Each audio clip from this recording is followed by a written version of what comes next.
All right, welcome friends to Make Monday Magic. Today is November 29th, 2021.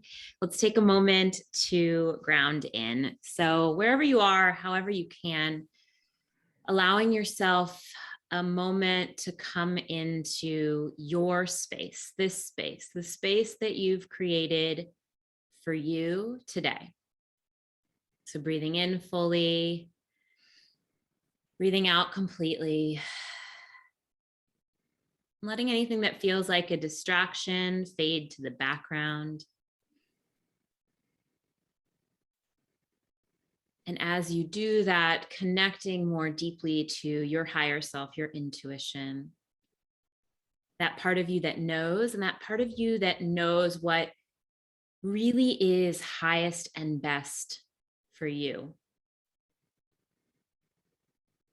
And asking that your higher self bring forward the questions, the insights, the downloads, the priority items that are for your highest and best good.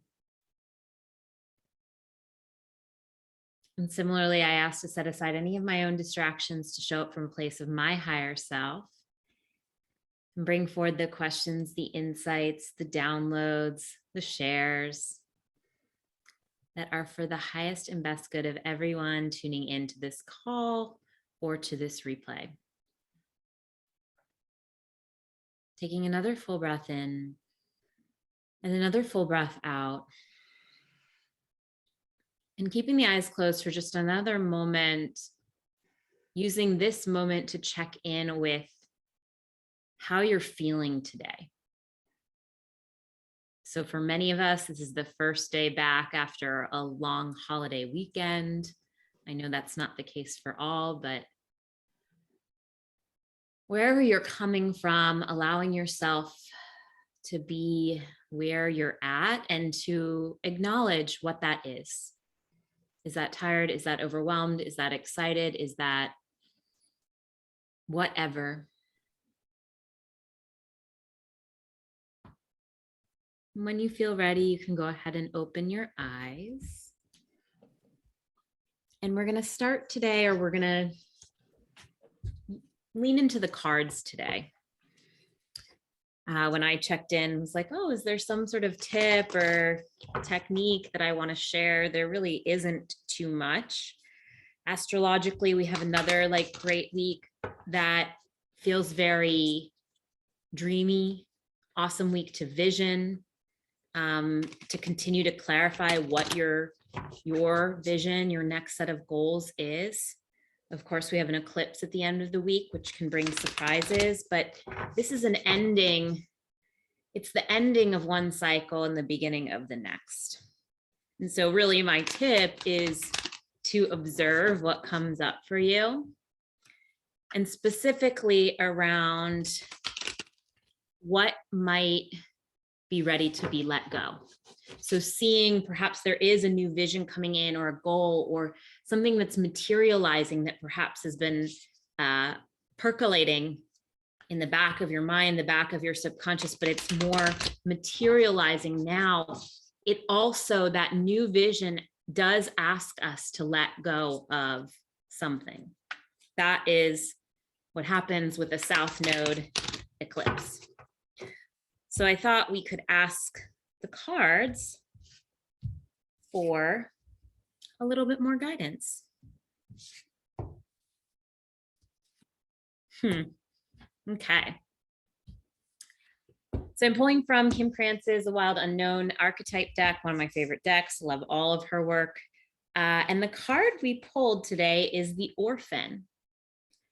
And you know what's interesting is I've pulled this card obviously a number of times, but I also pulled it last year. It was a little bit before this time when I did my Revision 2020 workshop. So let's see what part of this card resonates for us now.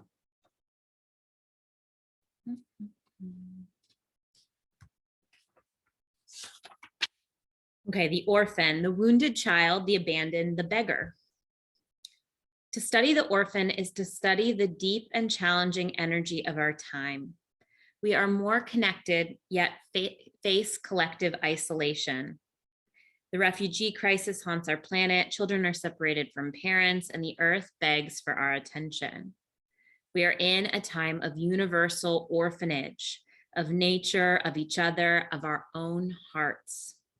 Take refuge in the fact that we all share this core wound and dilemma. It is normal to fear this card as it haunts the caverns of the soul.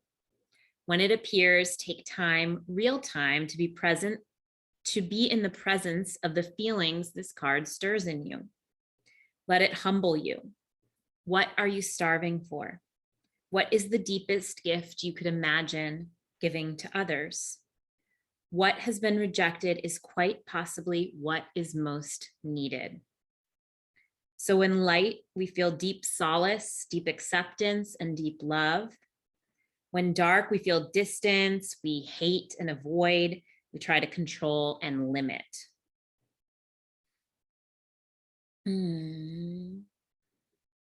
I love this.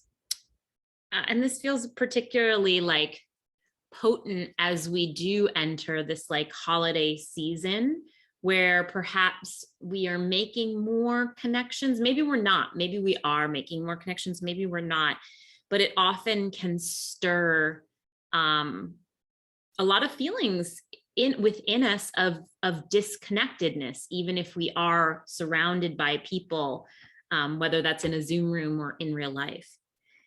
So tenderness beyond tenderness is required. Imagine holding yourself in your hands.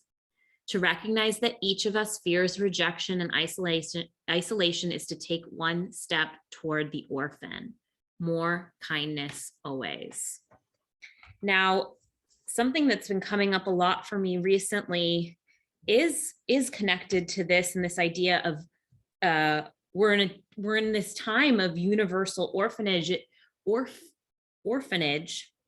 Yeah.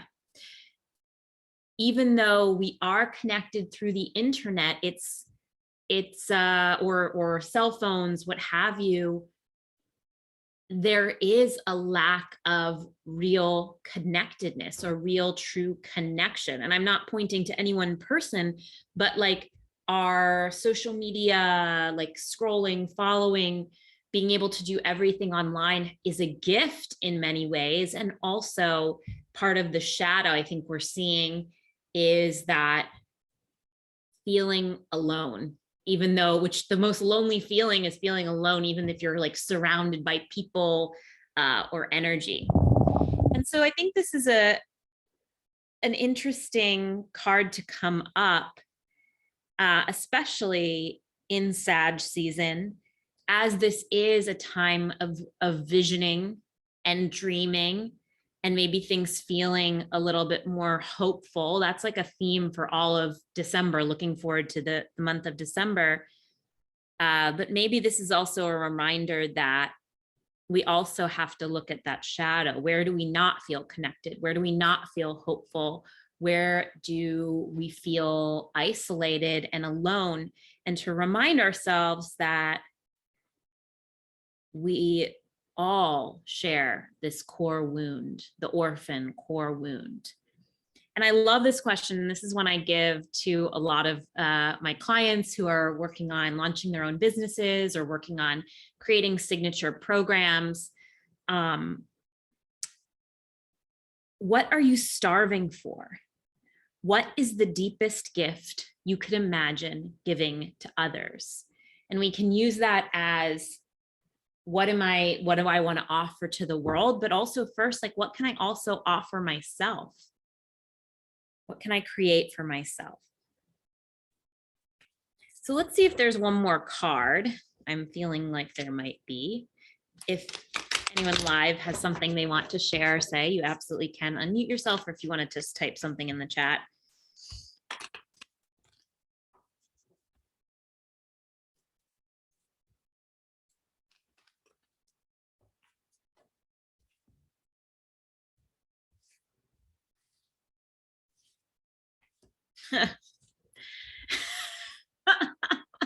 This is interesting.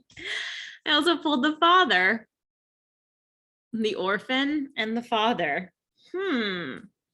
Which right away I'm like, there is some disconnection, or like, not that everybody is an orphan from their father, but we have a huge disconnect from like the divine masculine. That's like a big societal theme. Okay, the father, the great father, the masculine, the protector. Alongside the mother, the father resides in the central axis of the archetypal family. The father embodies both light and dark aspects of the masculine, thus he is infinitely dynamic and complex. His energy is strong and regal, embodying virtues such as honesty, wisdom, and loyalty. Yet ironically and simultaneously, the father is often absent, literally or emotionally. Again, super interesting. Through absence or action, the father eventually reveals that he is neither a king nor a god, but a human being with many flaws and wounds. He is both the guardian and the one who leaves us to the wolves, here yet gone, the champion and the failure. The father can never resolve or escape this duality. It's inherent in the archetype itself. Witnessing the father's limitations allow the child to grow beyond the family and into the world. I think that part's really important. We'll come back to that. When light, supportive, strategic, regal, kind authority. When dark, disappearing, disappointing, devastated by failures. Now, there's so many different ways that we can take this card, and I want to invite everyone either here live or watching the replay on YouTube to take from it, study it, go into this energy in the way that feels called to you. Perhaps it points to a literal paternal relationship, your energy of the father. But I think the important note for us to pull out as a collective is that this duality of the father, which there's also a duality in the mother, she loves yet strangles. There's a duality in both of these archetypes, these parental archetypes. And when we're able to see that father or that authority figure as just a person who is limited as well, flawed as well, it allows us to grow beyond the like insular nature of our family, or perhaps it's a religion or a community, and out into the world. So while it might feel challenging in the moment, the lesson of the father is that seeing those flaws, specifically around like perhaps absence or too much discipline, allows us to become our own father, become our own parent, and move through the world in a new way. Okay.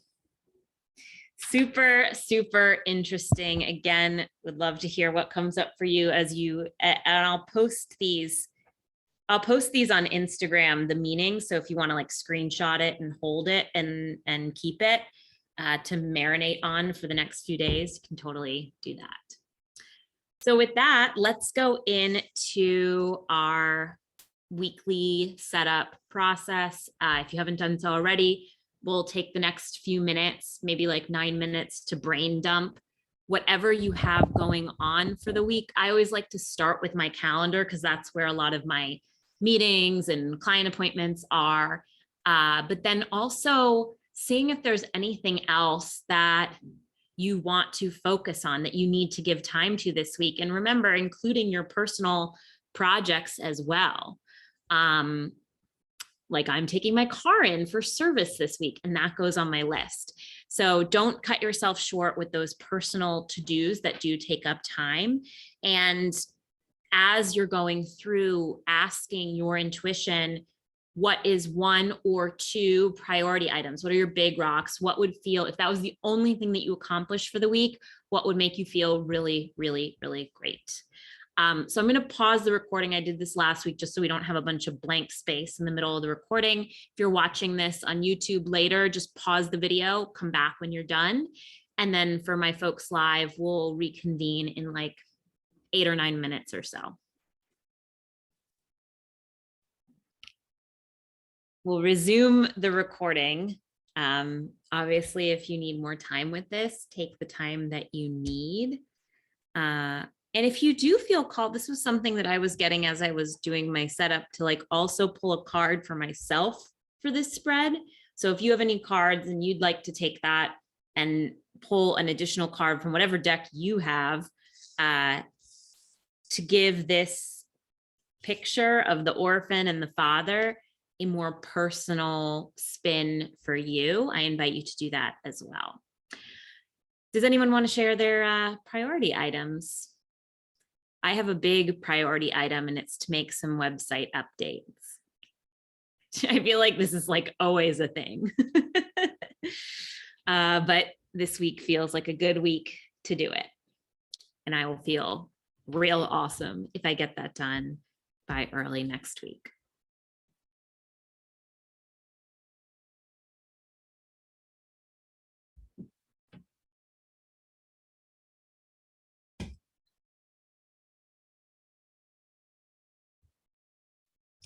Cool. Well, I hope that you can note down what is important for you. And then if you need to, schedule that in, especially if your week is looking extra full or it's something that you would avoid or procrastinate with. Find some time and give yourself more time than you think you need so that it can feel spacious. I think that's some of the sticky things. Like, I always bring up like finances. That used to be a real sticky thing for me because I try and do it in an hour. And now my process is down to an hour, but give yourself more space, especially if it's something new or something creative. Maybe you block out a whole afternoon. Maybe you don't have the luxury to do that, but you can block out 2 hours instead of 1, or 1 hour instead of 15 minutes. Definitely important, and also important as we have this week of being able to tap into the visioning, big picture energy of Sagittarius. There's also some other things that going on this week that make it a really good week to vision and dream and get those creative downloads. Amazing. So thank you all for being here. Thank you all for being here. Thank you to everyone watching the replay. If there's anything that you'd like to share, please feel free to leave a comment on this video, and we will see each other back here next Monday, same time, same place. I'll see you then.